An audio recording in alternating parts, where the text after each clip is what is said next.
Ay, magpasalamat ka, Santiago, at ikaw ay nailigtas sa kaparusahan. Pasalamatan mo ang Birhen ng Antipolo, Birhen ng Del Carmel, at Birhen ng Del Rosario. At bakit sila lang, Isabel? Di ba dapat pasalamatan ko rin ang manugang ko na si Linares? Ang akin ay tulong niya.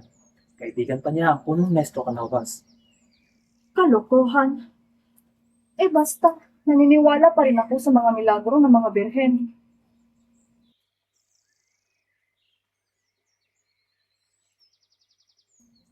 Natutuwa ako na nahuli na nila Zihimpara, isang kalaban ng gobyerno. Karapat-dapat lang siyang makulong. Doña Victorina, Linares, halika kayo pumasok sa loob. Mabuting pumunta tayo sapagkat mahaba-haba pa ang ating pag-usap. Ilang araw nang sinikap ni Doña Victorina gawing Andalus ang sarili sa pamamagitan ng pagsigil sa letrang D at paggamit sa Z sa halip na S. At walang makapagtatanggal sa ideyang ito sa kanyang ulo. Linares, sabihin mo sa kanila kung ano ang sinabi ni Kapitan General kay Ibarra. Alam kong ikaw ang laging kausap nito. Anong hini? Huwag ka nang pahiya-hiya nang malaman ng lahat ang kalawakan ng koneksyon mo. Mamagandang umaga, Doña Victorina. Pagpasalamat ka, Iha, ay hindi pinaimbestigahan ng iyong ama. Oo, maraming salamat sa Diyos. Clarita, hindi lamang sa Panginoon, kundi sa magiging esposo mo. Malaki ang naging papel ni Linares sa pagsalba ng iyong ama sa investigasyon. Hindi ba, Kapitan Tiago? Ha? Oo. Mabuti nga pala at maaga kayong dumating, Doña Victorina. Apat lang, kanaan mo, Kapitan Tiago, na naid ng maaga ang mazipag. Narito nga pala ako upang pag-usapan ng Pagpamanhin niyo ho, ako'y babalik lang sa aking kwarto. Sige, may mahalagang pag-usapan na kami ni Doña Victorina. hindi ba't mas mabuti kung marinig ng iyong alaga ang pag-usapan natin, Kapitan Tiago? Nanghihina pa si Maria, Doña Victorina. Hayaan na lang muna natin siyang makapagpahinga. Ano bang gustong pag-usapan natin, Doña Victorina? Ano pa nga ba? Kuni ang kasal ng mga bata. Walang problema dyan, Doña. Tuloy na tuloy ang granding kasalan. Inayos na ang mga detalye ng kasal. Si Doña Victorina lang halos ang nagsasalita. Tumango-tango lang ang iba, sapagkat si Doña Victorina na ang namuno sa mga desisyon kung kailan ang kasal, sang simbahan ito gaganapin, at kung sino-sino ang mga panauhin na iimbitahan.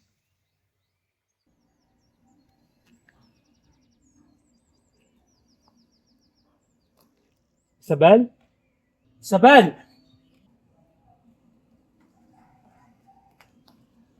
Bakit, Santiago? Kakaroon tayo ng malaking selebrasyon bukas. Papaalam natin sa lahat ang nalalapit na pakikipagsang dibdib ni Maria kay Linares. Pero, paano si Crisostomo? Ano ba naman yan, Isabel? Ano ba ang pake natin sa isang filibustero? Siya naman ang naghukay sa kanyang sariling libing.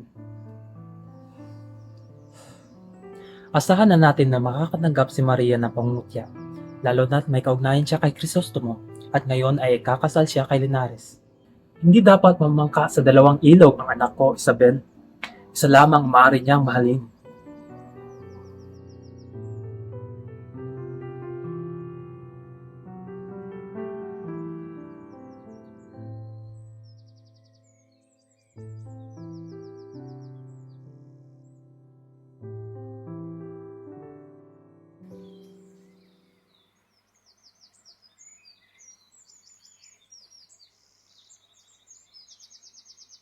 Marahang tumayo si Maria Clara at tudungaw sa azotea.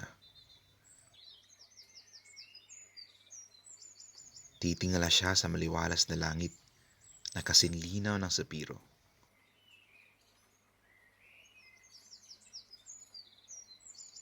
Inalis niya ang kanyang alahas habang tinatanaw ang kapaligiran.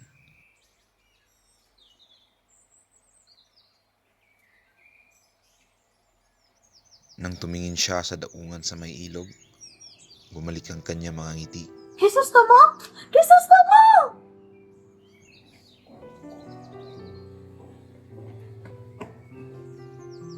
Maria! Maria Clara, nasan ka? Maria! Maria Clara, nasan ka? Maria Clara, nasan ka?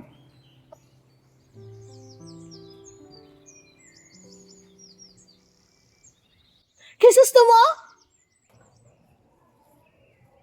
Maria? Kisusto mo? Maria? Kisusto mo? Salamat sa Diyos at nagkita tayo. Paano ka nakaalis sa bilangguan? Si Elias. Isang kaaway ang nagtakas sa akin mula sa bilangguan. Natatandaan mo ba ang ipinangako ko sa harap ng bangkay ng aking ina? Na kahit anong mangyari, paliligayahin kita, Maria. Magagawa mong magkulang sa iyong sumpa, Maria, sapagkat hindi mo naman sa ina. Ngunit ako na anak niya, banal na sa akin ang kanyang alaala. Nauunawaan at pinapatawad na kita, Maria. Karapatan mo ang humanap ng ibang magmamahal sa iyo. Maging maligaya ka sana, Maria. Paalam, Maria. Kisusto mo? Kisusto mo.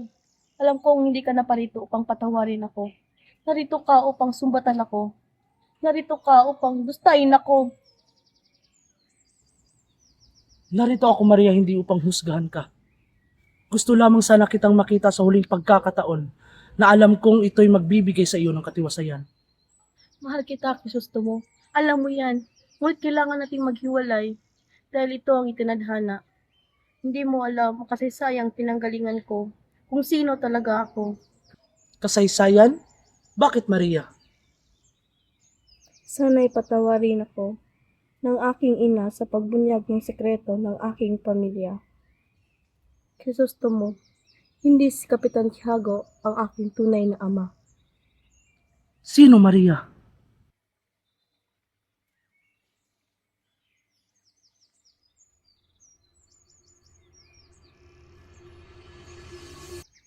Hindi ako makapaniwala, Maria. May katibayan ka ba? May katibayan ka ba, Maria?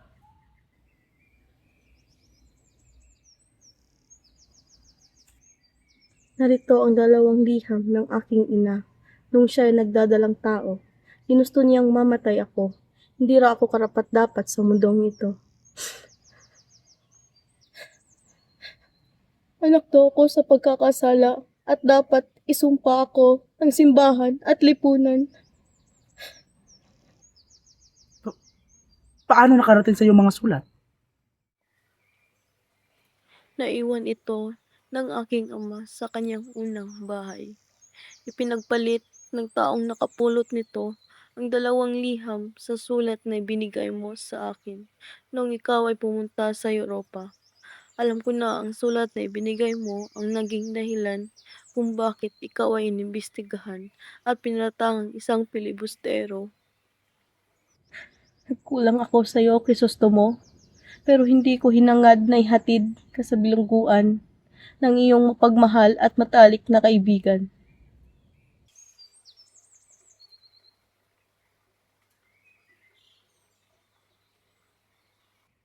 Bakit ka nakalimot, Maria?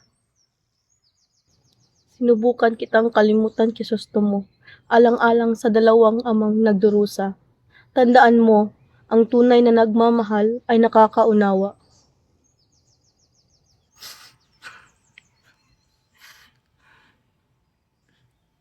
Parang awa mo na, mahal ko. Parang awa mo na, patawarin mo ako. Wag. Wag kang lumuhod, Maria. Hindi mo kasalanan ang lahat. Biktima lang tayo ng pagkakataon. Nabalitaan kong ikakasal ka na raw, Maria.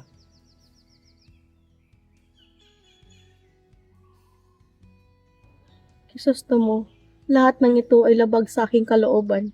Ngunit tandaan mo, kahit na ako'y magpakasal kay Linares, hindi ko kakalimutan ang aking mga sumpa sa iyo. Iibigin kita hanggang kamatayan.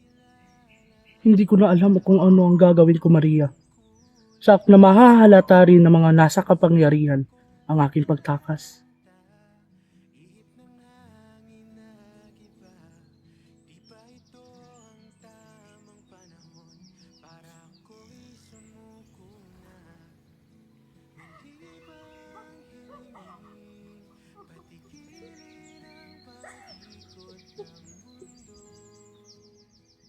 kung magkakaroon man tayo ng pagkakataong mabuhay muli, tandaan mo, hahanapin pa rin kita, pipiliin pa rin kita, at mamahalin pa rin kita, Maria. Paalam, mahal ko.